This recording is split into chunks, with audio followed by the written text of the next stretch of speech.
तस्य ज्ञानाञ्जनशलाकया चक्षुरुन्मीलितं येन तस्मै श्रीगुरवे नमः। नमो विष्णुपदाय कृष्णप्रेष्ठाय भूतले श्रीमते भक्तिवेदान्त स्वामी इति नामिने। नामस्ते सरस्वती देवी गौरवाणी प्रचारिणे निर्विशेष शून्यवादी पाश्चात्य देश तारिणे। जय श्री कृष्ण चैतन्य प्रभु नित्यानंद श्री अद्वैत गदाधर शिवासादि गौर भक्तवृंद। हरे कृष्णा कृष्णा कृष्णा हरे हरे हरे राम राम राम हरे हरे। हरे कृष्णा। वैष्णव याद आया श्लोक है? पत्रं पुष्पं फलं तोयं यो मां भक्ते प्रयश्यति। पूरा श्लोक बोलो। स्टार्टिंग से बोलो। पत्रं पुष्पं फलं तोयं यो मे भक्त्या प्रयश्यति तदहं भक्तिप्रदं अस्मानि प्रयतात्मना। हरि बोल। तो अच्छा ये बताइए किस किस के घर में तुलसी नहीं है? लगभग यहाँ पे भारतवर्ष में जो भी परिवार हैं जो वैदिक संप्रदाय मतलब वैदिक पद्धति से चलते हैं, समय से बहुत प्राचीन काल से सभी के घर में तुलसी महारानी रहती है। सबके आंगन में तुलसी महारानी रहती है। हाँ या ना? हर कोई यहाँ पे तो विशेषकर अगर गोवा में देखा जाए तुलसी पूजा बहुत ही प्रचलित है। तुलसी पूजा, तुलसी विवाह, है ना? हर किसी के घर में तुलसी विवाह होता है। मेरे ख्याल से कार्तिक के आखिरी 5 दिनों में 4 दिनों में तुलसी विवाह होता है। तुलसी की बहुत बहुत महत्व है यहाँ पे। घर घर में तुलसी होती है। सुबह शाम तुलसी को हम दीप अर्पण करते हैं, जल अर्पण करते हैं, आरती करते हैं, मगर उसका बहुत महत्व है। उसका महत्व कैसा है कि आज हम ये जानेंगे कि मात्र तुलसी भगवान को अर्पण करने से हमें कितनी कृपा प्राप्त होती है।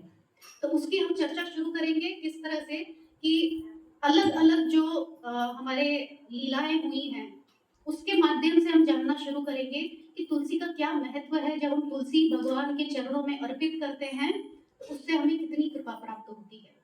तो पहला आता है गौर लीला में। गौर लीला में जब अद्वैत आचार्य वहां पर किसकी पूजा कर रहे थे? शालिग्राम शिला की पूजा कर रहे थे। और उस वक्त कैसा परिस्थिति थी वहां पर?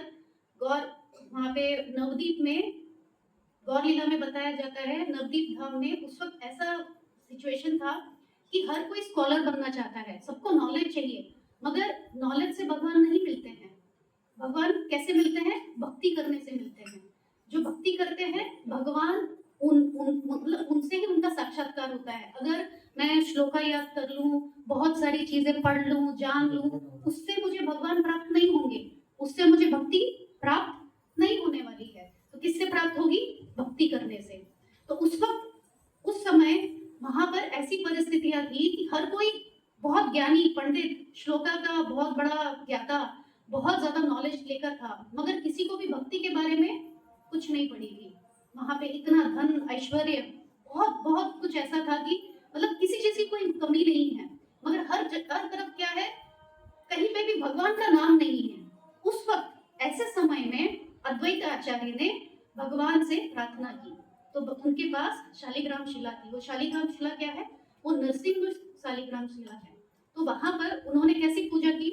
भगवान को बहुत प्रेम पूर्वक, सिर्फ अभी जैसे हमने श्लोका में पत्रम पुष्पम फलम तोयम, तो पत्र बोला है वहां पर, मगर पत्र क्या है? पत्र तो केले का पत्ता भी हो सकता है ना, पत्ता तो कुछ भी हो सकता है।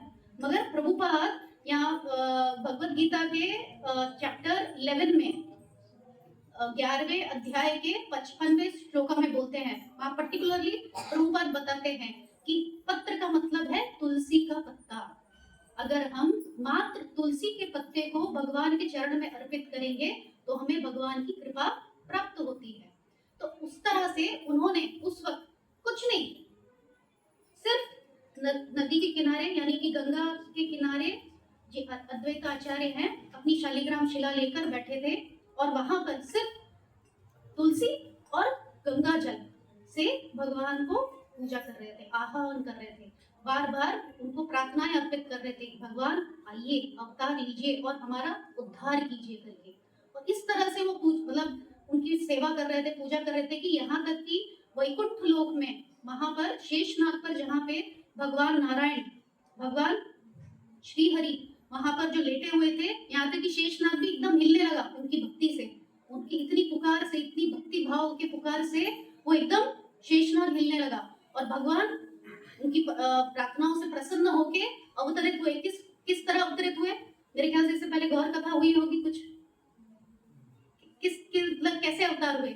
गौरांग महाप्रभु अभी अभी गौर पूर्णिमा गई है, और ये प्रभु जी बता रहे थे, श्याम रसिक प्रभु, कि ये कितने सालों के बाद, आई थिंक 550 है ना, 550 साल के बाद ऐसा योग आया है कि गौर पूर्णिमा के दिन ही चंद्र ग्रहण है। तो ये इतना विशेष था इस बार का जो गौर पूर्णिमा थी, कि वो तिथि दोबारा फिर से आई है। तो उस समय में भगवान ने अद्वैत आचार्य की प्रार्थनाओं को सुन के अवतरण लिया। तो ये है विशेषता कि भगवान मात्र गंगा जल और तुलसी के सिर्फ पूजन से ही खुश हो जाते हैं।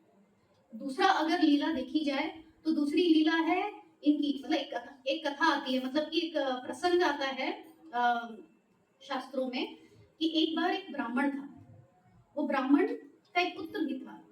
तो वो ब्राह्मण क्या है, अपने पुत्र को हमेशा बोलता था भगवान को तुलसी का पत्ता अर्पित करो, और जब भी कुछ भोग लगा रहे हो, कुछ कर रहे हो, तो तब भी तुलसी अर्पित करनी है। तो वो हमेशा अपने बेटे को बोलता था कि तुलसी क्या करना है, धो के अर्पण करनी है। हम तुलसी महारानी के पत्ते तोड़कर लाते हैं, फिर उसे धोना चाहिए, बहुत जरूरी है, धोना है और फिर अर्पित करना है। तो ये जो व्यक्ति थे, ये जो ब्राह्मण थे, अपने पुत्र को हमेशा बोलते थे कि ये जो तुलसी आप लेकर आ रहे हो, भगवान को अर्पित कर रहे हो, क्या करना है, धोकर अर्पित करो। मगर ये हमेशा भूल जाता था। उनके पिता हमेशा याद दिलाते थे, और उनका बेटा क्या हो जाता था, हमेशा भूल जाता था। वैष्णव तो नहीं बोलता ना, तो वो हमेशा भूल जाता था। तो इस तरह हर बार याद दिलाने के बाद भी वो हमेशा भूल जाते थे। तो एक बार उनके पिता उनको जस्ट उन्हें भगवान को अर्पित किया, और उन्हें पूछा आपने धोया? नहीं, मैं भूल गया। तो उनके पिता बहुत क्रुद्ध हो जाते हैं, गुस्सा हो जाते हैं, और बोलते हैं मैं तुम्हें श्राप देता हूँ कि मुझे तुम्हारी मैं तुमको कोई भी आशीर्वाद नहीं दूंगा, कृपा नहीं दूंगा, और तुम अगले जन्म में एक मतलब मलेच, मतलब कि एक मुस्लिम परिवार में आपका जन्म होगा, एक नीच परिवार में आपका जन्म होगा। तो फिर उनका बेटा बोलता, अरे पिताजी मुझ पे थोड़ी तो कृपा करो, मैंने गलती की है, मगर मैं तो हर दिन तुलसी चढ़ा रहा हूँ ना, तुलसी तो मैं चढ़ा रहा हूँ। तो फिर बोलते हाँ, तो इसलिए मैं आपको ये वरदान देता हूँ कि आप उस जन्म में भगवान के परम भक्त की तरह आपको कृपा मिलेगी। तो अगले जन्म में वो हरिदास ठाकुर के रूप में आते हैं। तो एक जगह बताया जाता है शास्त्रों में कि ब्रह्मा जी ने जब कृष्ण पे जो ब्रह्म विमोहन लीला की थी, कि उन्होंने कृष्ण के जो ग्वाल बाल, उनके फ्रेंड्स हैं, गाय है, चुरा के लेके चले गए थे, और फिर बाद में ये पूरा प्रसंग हुआ, तो कृष्णा क्या है, ब्रह्मा जी से नाराज हो गए थे। तो तब उस वक्त यहाँ पे वो भी बोला जाता है कि ब्रह्मा जी कैसे, किस अवतार में आए, हरिदास ठाकुर के अवतार में आए। तो अभी यहाँ पे एक और तरह से देखा जाए कि शिवजी और विष्णु के जो अवतार हैं वो अद्वैत आचार्य हैं। तो भगवान शिवजी और विष्णु के अवतार हैं अद्वैत आचार्य। उन्होंने कैसे प्रसन्न किया भगवान को, तुलसी और गंगा जल अर्पित करके। अब यहाँ पे भी हरिदास ठाकुर, जो कि शास्त्रों में जिस तरह से अलग अलग ग्रंथों में उनका वर्णन है, तो एक बार बोला गया है कि ब्रह्मा जी हरिदास ठाकुर के उसमें आए हैं, और एक जगह पे कि ये ब्राह्मण के जो पुत्र हैं जो इतनी सेवा करते थे, वो हरिदास ठाकुर के उसमें आए हैं। तो ये अभी हरिदास ठाकुर जी कैसे थे, परम वैष्णव थे, मगर एक नीचे कुल में उनका जन्म हुआ था। और वो क्या करते थे, कितनी माला जप करते थे वो, 3 लाख नाम एक दिन में, 192 राउंड्स। और हम यहाँ पे जो हमें बोला गया है, वो माला में भी हम बहुत संघर्ष करते हैं, बहुत संघर्ष होता है हमारा उसमें। तो श्रीला हरिदास ठाकुर 192 राउंड्स करते थे। कितने राउंड्स, 192 राउंड्स। और उस वर्ष, ये उस वर्ष की बात है जब वहां के सभी लोग उनका विरोध कर रहे थे, बहुत विरोध कर रहे थे कि देखो ये एक मुस्लिम है और मुस्लिम होके हरि नाम ले रहा है और ये पूरी तरह से गलत है। तो उनको बहुत बदनाम करने के लिए या उनको उनकी ख्याति को कम करने के लिए जो वहाँ का जो मुस्लिम राजा था या फिर वहाँ का क्या बोलेंगे नवाब था या जो था राम राम खान ना रामदास खान, हाँ हाँ नवाब था वही रामदास खान। तो वो बोलता है, वो क्या करता है वहां के सभी एरिया के जितने भी वैश्याएं हैं उनको बुलाता है और बुलाकर बोलता है कि मैं चाहता हूँ कि कोई तो इनका जो ये कर रहे हैं हरिनाम का जो जाप कर रहे हैं वो बंद हो जाए और उनका ख्याति या फिर उनका नाम खराब हो जाए। तो उसमें से एक वैश्या आके बोलती है मैं ये काम करूंगी करके, तो वो जाती है और वो कहाँ पे रहते थे, जंगल के बीचों बीच एक कुटिया बनाकर वो रहते थे और वहां पे वो हरिनाम करते थे। तो ये जब वैश्या वहां पे जाती है तो हरिदास ठाकुर उनको बोलते हैं कि मेरा नाम जब हो जाए तब मैं आपकी बात सुनूंगा या आपकी इच्छा पूरी करूंगा करके। तो वो ये वो स्पेशल साल था जहाँ पे हरिदास ठाकुर जी ने प्रण लिया था कि वो 4 लाख नाम लेंगे। 3 लाख लेते थे हमेशा, मगर उस साल उन्होंने प्रण लिया था कि वो 4 लाख नाम लेंगे। तो ये कहीं ना कहीं उस वैश्या का उद्धार करने के लिए था। तो उस वक्त ये 3 दिन तक वो वैश्या उनके घर आई और जब भी वो आती और बोलती कि आप मेरी बात सुनिए, आप तो परम वैष्णव हैं, आप किसी का भी अपमान नहीं कर सकते हैं, मेरी बात का भी अपमान रखिए, मेरी बात सुन के मेरी भी इच्छा पूरी करो आप। तो बोलते हाँ ठीक है मैं आपकी बात सुनूंगा, मगर मुझे मेरा जो नियम मैंने जो प्रण लिया है वो मैं हरिनाम उतना कर लूं, उसके बाद मैं आपकी बात सुनूंगा। तो वो पहले दिन आती है, दूसरे दिन आती है, तीसरे दिन आती है। तो तीनों दिन आने के बाद उसके अंदर हृदय परिवर्तन हो जाता है। तो वो बोलती है कि 3 दिन सिर्फ हरिनाम, और वो हरिनाम किसके सामने कर रहे थे, तुलसी महारानी सामने है, हरिदास ठाकुर जी नाम जप कर रहे हैं और वैश्या वहीं पे बैठी हुई है। तो ऐसा वातावरण जहाँ पे इतना वाइब्रेशन है, इतना भगवान का हरिनाम का इतना कृपा है, किसी का भी हृदय परिवर्तन हो सकता है। तो वहां पर ये 3 दिन के बाद वो ऐशा बोलती है मुझे क्षमा करिए हरिदास ठाकुर जी, मुझे यहाँ पे आपको आपकी मतलब आपको नाम खराब करने के लिए या फिर आपको आपके प्रण से हिलाने के लिए मुझे यहाँ पर भेजा गया था, तो मुझे क्षमा करिए। तो वो बोलती हैं मैं किस तरह से पश्चाताप करूं, मैं क्या करूं जिससे कि मैं इस पाप से बाहर निकल सकूं। तब हरिदास जी उनको बोलते हैं सिर्फ एक ही चीज, आप जाओ अपने घर और आपने जितना भी धन सर कमाया है अपने प्रोफेशन से अपने काम से वो सब बांट दो, जितने लोग हैं उनमें बांट दो और फिर एक वस्त्र में मेरे पास आना, यानी कि साड़ी पहन के मेरे पास आना। तो वो ऐसे ही करती हैं और वापस आती हैं और उनको फिर वो इंस्ट्रक्शन देते हैं और उनको बोलते हैं कि आप इस यहाँ पे तुलसी महारानी रखी है उनके सामने निरंतर हरिनाम लेना है, तब आपको कृपा मिलेगी करके। तो ये इंस्ट्रक्शन देकर वो वहां से चले जाते हैं और वो उसी तरह से हरिनाम लेती हैं, तुलसी सेवा करती हैं और निरंतर हरिनाम लेती रहती है और 3 महीने तक लगातार वो ऐसे ही हरिनाम लेते हैं तुलसी सेवा करते हुए। तो आसपास के लोग आकर बोलते हैं अरे ये कौन है जो मतलब यहाँ पे साध्वी है, और हरिदास ठाकुर वो जगह छोड़ के जा चुके थे, उन्होंने उनका उद्धार करके वो वहां से चले गए।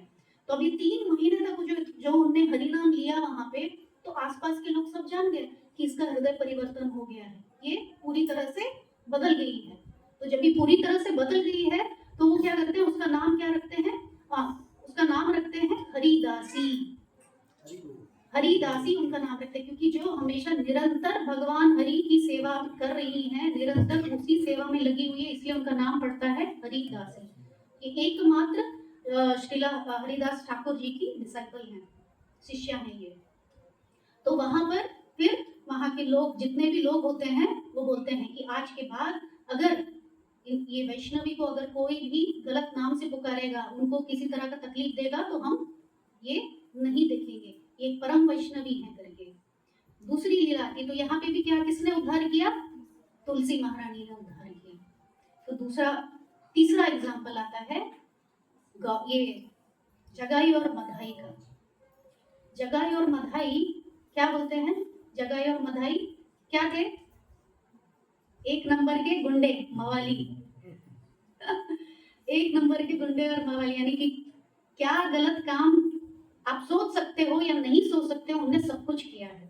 यहाँ तक कि जो चित्रगुप्त हैं, यमराज के जो सारे के सारे अकाउंट्स देखते हैं लोगों के, कि कौन क्या कर रहा है, किसने चीटी मारी, किसने कहाँ कहाँ पत्थर मारे, कहाँ कहाँ क्या किया था, हाँ, किसने चीटी को दबा के मार दिया, कहाँ कहाँ, या फिर हम लोग भी जो कुकिंग करते हैं उसमें कीड़े निकालते हैं हम, तो कीड़ा गलती से मर जाता है, तो ये क्या है, हमारे अकाउंट में सब जा रहा है, छोटी सी छोटी चीजें हमारे अकाउंट में लिखी जा रही है।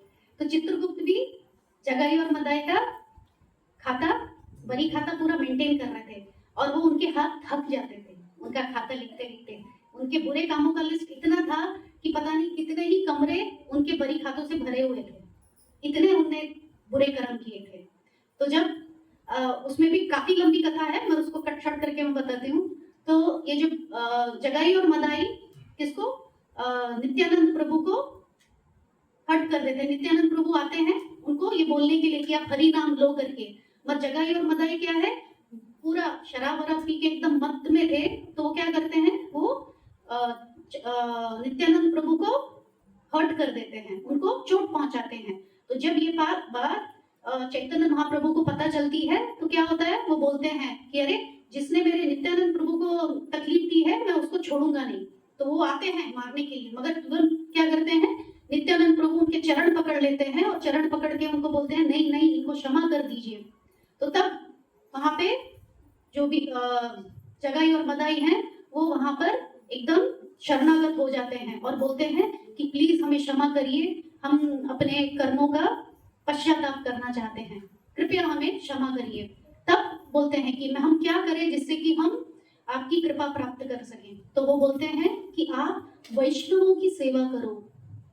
क्या करना है, वैष्णवों की सेवा करो। तो वो बोलते हैं हमें कैसे पता चलेगा वैष्णव कौन है और हम कैसे सेवा करें।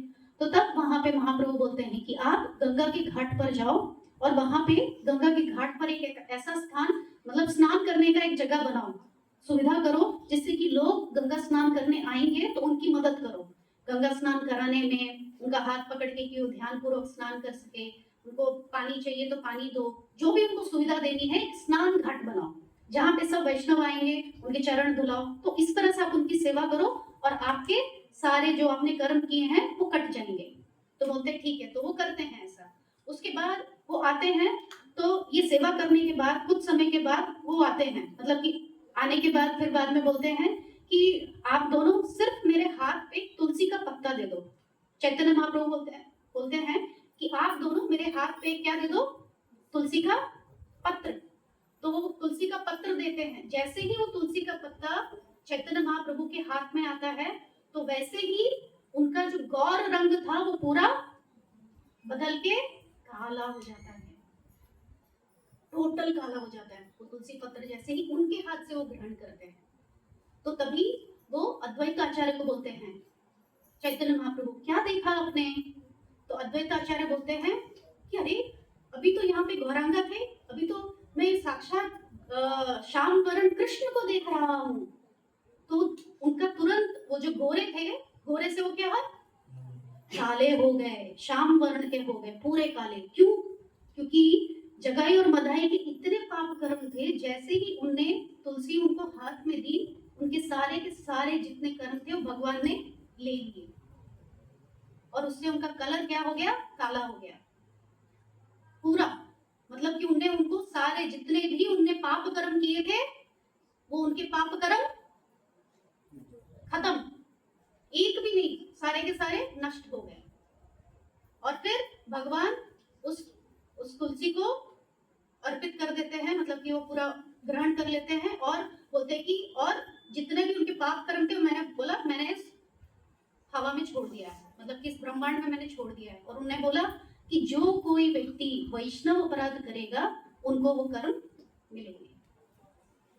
जो कोई भी वैष्णव अपराध करेगा, वैष्णव के प्रति कोई भी किसी तरह का भी जो अपराध करेगा, उनको वो पाप मिल जाएगा, उनको वो मिल जाएगा, जो भी पूरे ब्रह्मांड में छोड़ दिया है वो उनको मिलेगा करके।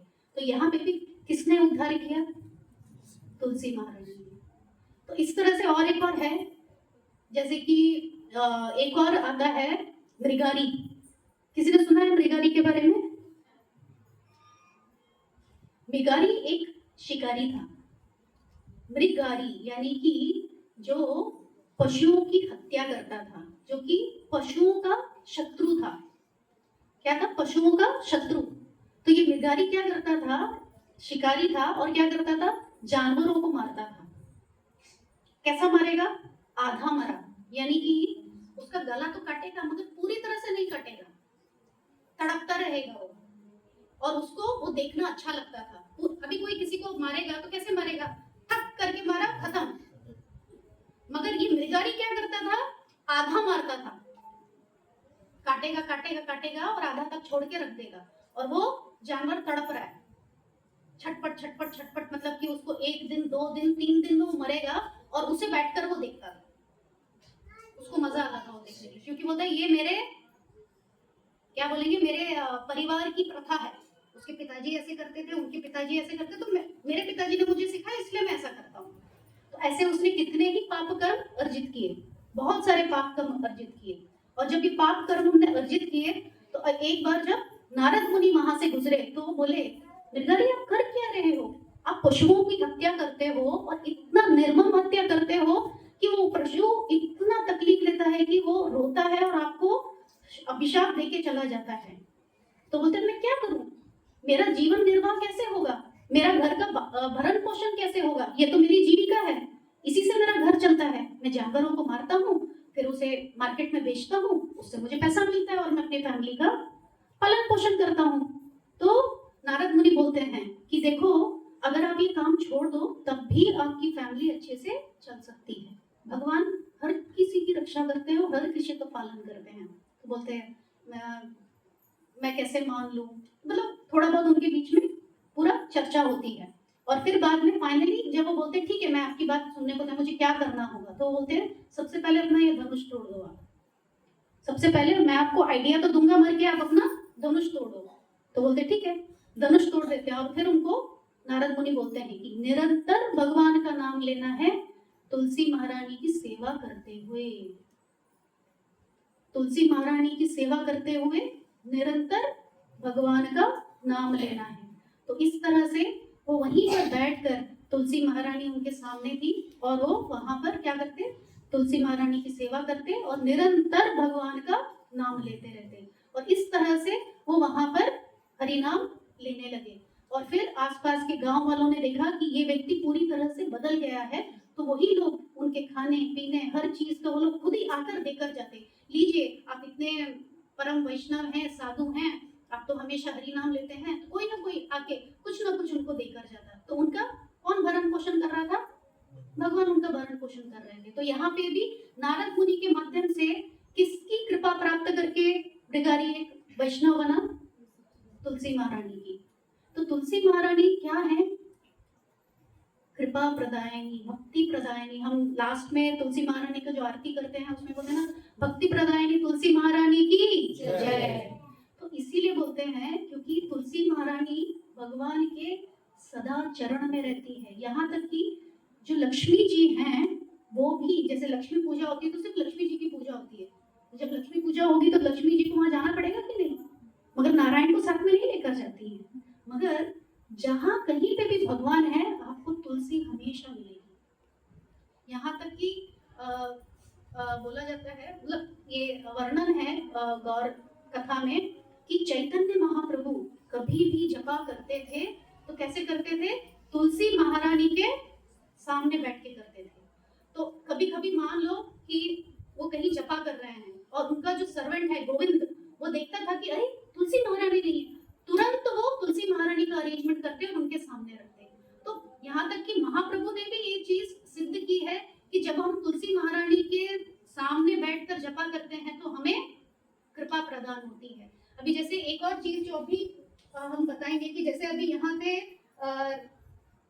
राधा कृष्ण जी हैं, तो यहाँ पे आप क्या कर सकते हैं? तुलसी ले सकते हैं, उसमें थोड़ा चंदन लगा के उनके चरण पे लगा सकते हैं। तो जब आप इस तरह से भगवान के चरणों में तुलसी अर्पित करेंगे तो भगवान सबसे ज्यादा संतुष्ट होते हैं और आपको कृपा प्रदान करते हैं। यहाँ तक कि एक बार मतलब अभी ये क्या मतलब महत्व क्या है तुलसी महारानी का और हमारे जीवन में। एक बार प्रभुपाद के एक शिष्य थे, तो वो प्रभुपाद से मिलने के लिए आए, और मिलने के लिए आए तो देखा तो प्रभुपाद उनसे मिले और बोले, अरे आपके गले की जो तुलसी मतलब तुलसी माला है वो कहाँ है, दिख नहीं रही है आपके गले की तुलसी माला। तो बोले नहीं नहीं प्रभुपाद वो मेरी टूट गई है और मैं 1-2 दिन में या इस हफ्ते में मैं ले लेता हूँ। तो प्रभुपाद जी बोले, अरे ऐसा कैसे, अगर मान लो आपकी अभी किसी अकस्मात कारण से आपकी मृत्यु हो गई तो क्या होगा। तो वो व्यक्ति बोला क्या होगा, तो बोले ठीक है। तो बोला मतलब तो मैं आपको ये बताता हूँ। तब प्रभुपाद उनको बताते हैं क्या महत्व है तुलसी धारण करने का। वो ये बोलते हैं कि जो व्यक्ति तुलसी माला ग्रहण करता है या पहनता है, स्वयं ब्रह्मा जी उनका आरती की थाली लेकर खड़े रहते हैं उनकी आरती करने के लिए। और साथ ही जो व्यक्ति तुलसी धारण करता है उस पे भगवान की कृपा हमेशा बनी रहती है। यहाँ तक कि हम जो तुलसी धारण करते हैं, तो जैसे तुलसी धारण करने के बाद अगर हम प्रसाद ले रहे हैं, प्रसाद या पानी जो भी हम ग्रहण कर रहे हैं, तो क्या है वो जो प्रसाद आप एक बार जो ग्रहण कर रहे हो वो 1000 अश्वमेध यज्ञ के बराबर है, क्योंकि कंठ से वो नीचे जा रहा है और तुलसी यहाँ पर है। तो तुलसी जब यहाँ से जब नीचे जा रहा है प्रसाद, तो क्या होगा वो 1000 अश्वमेध यज्ञ करने के बराबर है। और जब आपने तुलसी धारण किया है और आप स्नान कर रहे हो, तो स्नान कर रहे हो यानी गंगा यमुना सरस्वती कावेरी हर तीर्थ स्थान में आपको स्नान करने का लाभ मिलता है।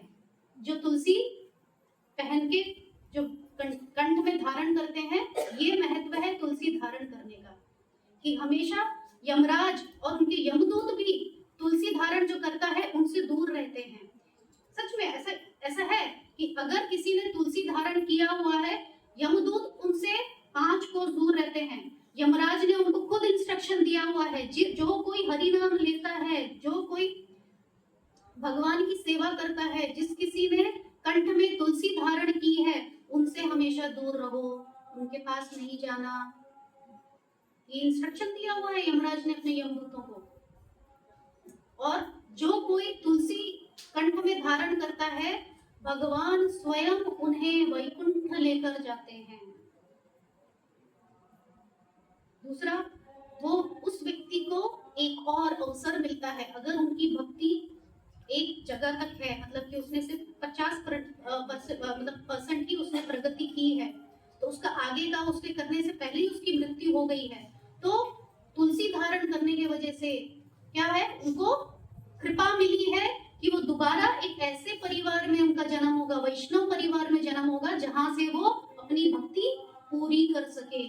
ये कृपा है तुलसी धारण करने से। और जब वो तो मैंने बताया किस तरह से अगर हम तुलसी अर्पित करते हैं तो क्या होता है, हमें कृपा प्राप्त होती है। एक और ये भी बोला जाता है, जब हम जप करते हैं तो सबसे ज्यादा हम लोगों के मन में विचार जप करते समय ही आता है। सारी प्लानिंग प्लॉटिंग, घर की सारे काम, बाहर के सारे काम, सारे के सारी चीजें हमको जपा के समय ही याद आती है। तो तुलसी महारानी क्या है, तुलसी महारानी के सामने बैठ के जब आप अपना जप करोगे, सिर्फ उनको देखते हुए, आंख बंद करके नहीं, तुलसी महारानी को थोड़े से, अभी मैं यहाँ बैठी हूँ, अगर मैं नीचे बैठी हूँ तो तुलसी महारानी थोड़े से ऊपर, थोड़ा सा ऊपर, तो गमला रखेंगे, उन पे कपड़ा रखेंगे और सिर्फ तुलसी महारानी को देखते हुए अगर आप जप कर रहे हैं, तुलसी महारानी वो हमें कृपा देती हैं कि मैं हरि नाम सुन सकूं।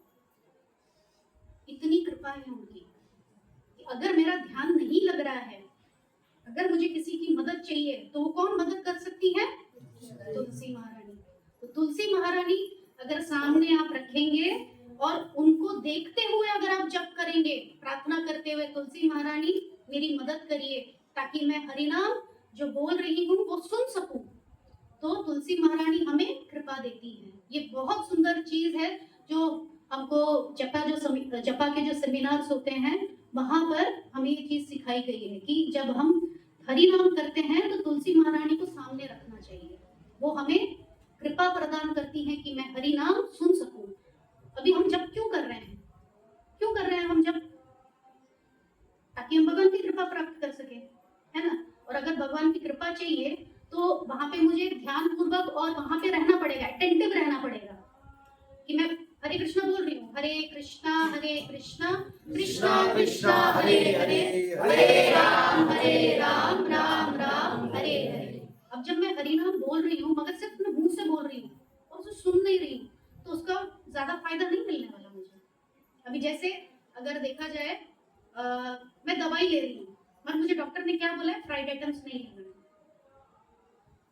दवाई लेने के लिए बोला है पर मुझे कुछ नहीं खाने के लिए बोला, मतलब कि ये चीजें मत खाओ नहीं तो आपका जो प्रॉब्लम है वो ठीक नहीं होगा। और दवाई प्रॉपरली आपको मान लो 3 महीने में उसका आपको फर्क नजर आना था दवाई खाकर, मगर उसका फर्क आपको कितने समय में नजर आएगा? 1 साल के बाद, क्योंकि डॉक्टर ने आपको कुछ मतलब रिस्ट्रिक्शंस दिए हैं कि आपको ये चीजें करनी है और ये चीजें नहीं करनी है ना।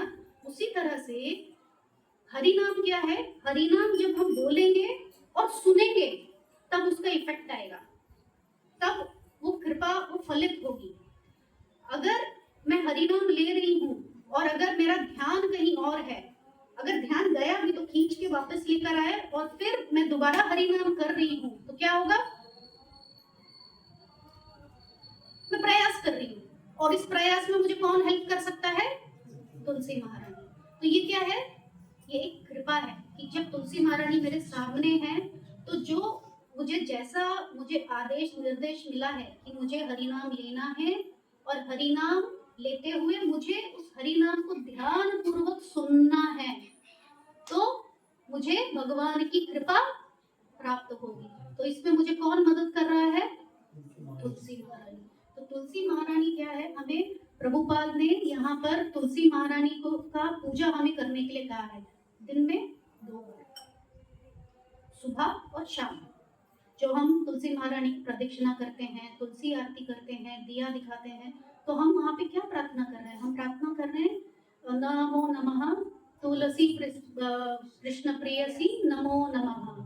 तो हम क्या है वहाँ पे ये प्रार्थना कर रहे हैं कि हम भगवान की सेवा कर सके, मुझ पे कृपा करो, उनकी सेवा मुझे मिले, मेरी मुझ पे कृपा करो। तो उनसे हम याचना कर रहे हैं, उनसे हम प्रार्थना कर रहे हैं कि हमें भगवान की कृपा प्रदान करिए। तो किसके माध्यम से हमें कृपा मिल रही है? तुलसी महारानी की कृपा से। तो तुलसी महारानी इतनी महत्वपूर्ण है जो आपको आपकी भक्ति में आगे लेकर जा सकती है। एक और सीक्रेट बताती हूँ, एक और सीक्रेट। अभी जैसे हम तुलसी हम अर्पित करते हैं, एक हम हर साल अर्पित करते हैं, मगर कार्तिक का महीना, कार्तिक के महीने में या दामोदर मास में अगर आप हर दिन तुलसी ऑफर कर रहे हो, उसकी कृपा आपको क्या है? एक तो ये हमारा क्या है, सेल वाला मंथ है, भक्ति का सेल वाला मंथ। सेल सेल सेल लगता है ना, जुड़ियों में सेल लगता है तो सब भगते हैं, है ना। जुड़ियों में सेल लगता है तो सब भगते हैं। अगस्त के महीने में वहाँ पे सेल लगता है, मुझे किसी ने बताया था। अगस्त के महीने में उनका स्टॉक मस्टरिंग होता है या स्टॉक क्लियरेंस होता है तो उनकी सेल लगती है। तो भक्ति का जो सेल वाला महीना है वो है कार्तिक का महीना। और कार्तिक के महीने में हर दिन, चाहे आपके विग्रह नहीं हो फिर भी आप क्या कर सकते हैं, आपके पास ऐसे राधा कृष्ण जी के फोटो है तो आप क्या कर सकते हैं, थोड़ा सा चंदन उसके पीछे लगाइए और भगवान के सिर्फ कृष्णा के चरण में आप लगा दो हर दिन। और शाम को जैसे कि आप भगवान को विश्राम दे रहे हो, बंद कर रहे हो, तब आप वो तुलसी ले लो और उसे ग्रहण करो, या हर बार किसी किसी को आप दे दो। जैसे आप कहाँ कहाँ लगा सकते हैं, यहाँ पे जैसे कृष्णा जी के लगा सकते हैं, फिर वहाँ पे चैतन्य महाप्रभु, नित्यानंद प्रभु, श्री अद्वैत आचार्य को लगा सकते हैं, और यहाँ पे नरसिंह भगवान को लगा सकते हैं। तो इतनी जगह पे आप तुलसी थोड़ा सा चंदन लगा के आप ऑफर करो, सबसे ज्यादा कृपा मिलेगी। आप अपने भक्ति में उनकी कृपा प्राप्त करके और आगे बढ़ पाओगे, हरि नाम अच्छे से कर पाओगे। दूसरा,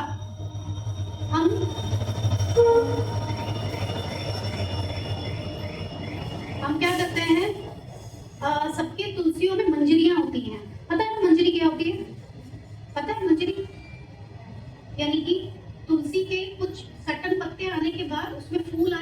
छोटे आ जाते हैं, तो वो मंजरी बोलते हैं उनको हम। भगवान को मंजरियाँ बहुत प्यारी हैं। अगर आपके तुलसी में मंजरियाँ आ गई हैं, तो एक्चुअली क्या है, तुलसी का जब हम ध्यान रखते हैं, तो जैसे ही कुछ पत्तों के बाद मंजरी आती है तो हमें तुरंत निकालते हैं, मगर क्या नाखून नहीं लगना चाहिए, ऐसे करके निकालना है, ऐसे ऐसे करके ऐसे निकालते हैं और मंजरियाँ हम भगवान को ऑफर करते हैं। तो यानी कि बोला गया है शास्त्रों में, अगर हम 10,000 फूल अर्पित कर रहे हैं, वो किसके बराबर है? एक तुलसी अर्पित। अगर मैं एक तुलसी अर्पित कर रही हूँ, यानी कि वो 10,000 फूल अर्पित करने के बराबर है। और अगर मैं एक मंजरी भगवान के चरण में अर्पित करती हूँ, तो 10,000 तुलसी अर्पित करने के बराबर है। इतना महत्व है मंजरी का। तो जो आपके घर में मंजरियां आती हैं, वो स्पेशली किस दिन के लिए बचा के रखो? एकादशी के दिन।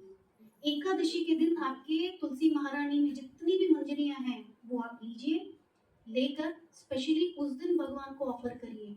भगवान की असीम कृपा आपको मिलेगी। यानी कि आप एक मंजरी आप दे रहे हो, यानी कि आप 10,000 तुलसी के पत्ते भगवान को अर्पित कर रहे हो। तो सोचो कितनी कृपा है।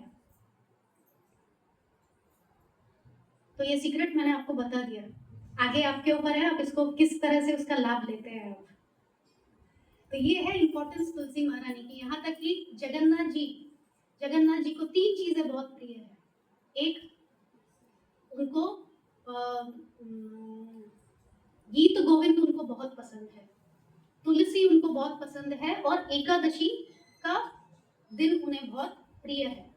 तो वहां पे वो एकादशी के दिन यूजुअली वो क्या करते हैं, वहाँ की जो माताएं हैं, डिवोटीज वहाँ पे जो हैं, वो क्या करेंगे, एक एक तुलसी पर, यानी कि गीत गोविंद में कितने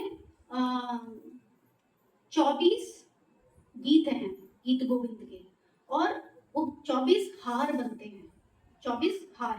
उसमें क्या है, एक एक पत्ते पे एक एक अक्षर लिखा जाता है चंदन से, और वो लिखकर पूरा एक हार बनाया जाता है। मतलब कि एक गीत का एक हार, ऐसे 24 हार बनाए जाते हैं, और वो भगवान को अर्पित होते हैं एकादशी के दिन। कितने दिन बनते हैं? हाँ, कितने दिन बनते हैं?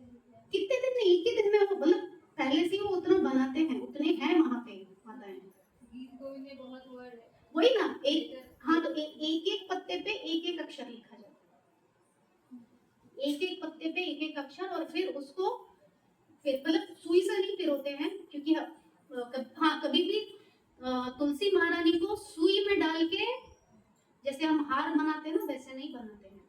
आप एक, जैसे कि हम मंजरी हमने लिया, तुलसी ली, तो आपने एक ब्रांच निकाला और दोनों को साथ रखा, और जैसे हम वो ट्रेडिशनल वे में हम बनाते हैं ना, वेणी बनाते हैं, आई थिंक क्या बोलते हैं, धागे से धागा, बाती बनाते हैं ना। हाँ, धागे से ही आपको पूरा बनाना है, कभी भी सुई नहीं पिरोते हैं तुलसी। जैसे हम गजरा लगाते हैं ना, यहाँ पे अपने आप मिलता है, तो वो हाथ से ही बना हुआ होता है, और यूजुअली वो क्या यूज करते हैं, केले के जो तने के जो पत्ते होते हैं, मतलब वो स्ट्रिंग होती है, वो धागा भी नहीं यूज करते, क्योंकि मैंने खुद जगन्नाथपुरी में देखा है, कहीं पे भी धागा यूज नहीं होता है, कहीं पे भी धागा यूज नहीं होता। वो जो कुछ वहाँ हार बनते हैं, सब केले के वो जो थ्रेड्स होते हैं, उससे वो निकाल के उससे वो बनता है, कहीं धागा यूज नहीं होता।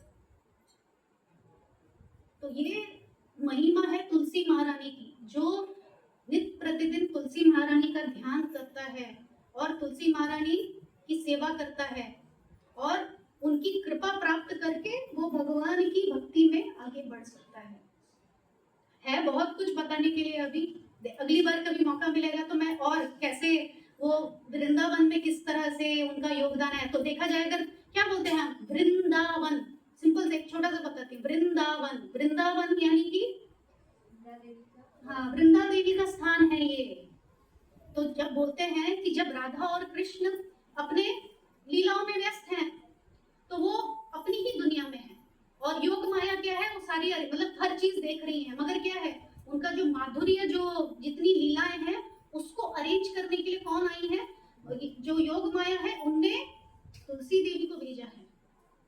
तुलसी महारानी उनके जितने भी माधुर्य लीलाएं हैं, वो कब मिलेंगे, कहाँ मिलेंगे, कैसे लीलाएं होंगी, ये सब चीज का आयोजन कौन करती है, वृंदे देवी करती है।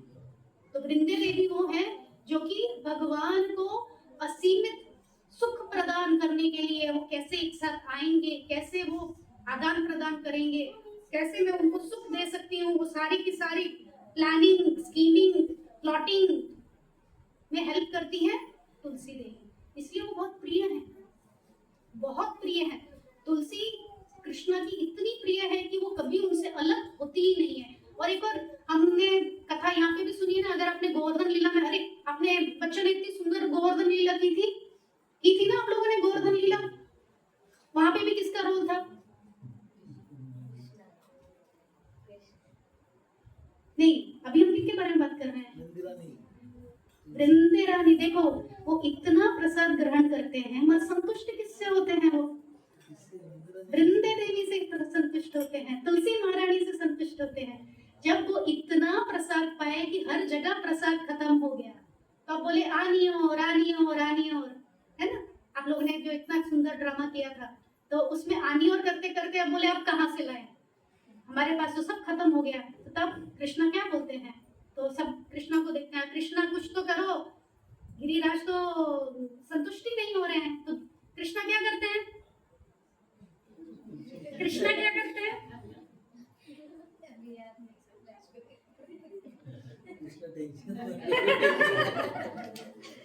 कृष्णा क्या करते हैं तब जब गिरिराज बोलते हैं आनी और आने दो, और आने दो, सब कृष्णा को देखते हैं। कृष्णा आपने तो हमको फंसा दिया, अब कहाँ से लेकर आए, क्या करें? बोलो बोलो, कृष्णा क्या करें? तो कृष्णा क्या करते हैं? एक तुलसी का दल लेकर भगवान के पास रख देते हैं और तब गिरिराज बोलते हैं कि मैं संतुष्ट हुआ। तो देखो तुलसी महारानी इतनी प्रिय है, जहाँ कहीं पे भी भगवान है तुलसी वहां पे हमेशा है।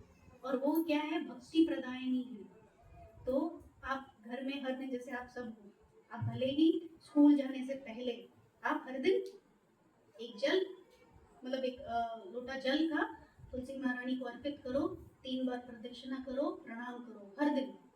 हर किसी के लिए है, माताएं तो करती हैं मगर अगर प्रभु जी भी करेंगे तो उनको भी विशेष कृपा मिलेगी, है ना? बच्चों को समय नहीं है, मगर टाइम लगा लो, थोड़ा 2 मिनट तो निकल सकता है ना? तो पूरा लोटा डालने की जरूरत नहीं है, हमारा आचमन पात्र से 3 बार ऐसे डाल दो। ज्यादा हर कोई डालेगा तो ओवरफ्लो होके कहीं पे फिर तुलसी महारानी बीमार ना पड़ जाए। क्योंकि अगर घर में ज्यादा लोग हैं और सब एक एक लोटा डालने के बोलने से नहीं होगा। तो सभी करके 3 बार प्रदक्षिणा करके उनको दंडवत करके अगर आप अपने अपने नित्य कार्य के लिए जाते हैं तो आपको असीम कृपा मिलेगी। और माताएं और प्रभु जो भी है भगवान के चरण में तुलसी अर्पित करें। और विशेषतः एकादशी के दिन तुलसी की मंजरियां आपके पौधों में इतनी आती हैं, उन्हें आप ध्यान पूर्वक निकाल के भगवान को अर्पण करेंगे तो आपको आपकी भक्ति में प्रगति मिलेगी, भगवान की कृपा मिलेगी। तो इसी के साथ हम आज का कथा यही समाप्त करते हैं।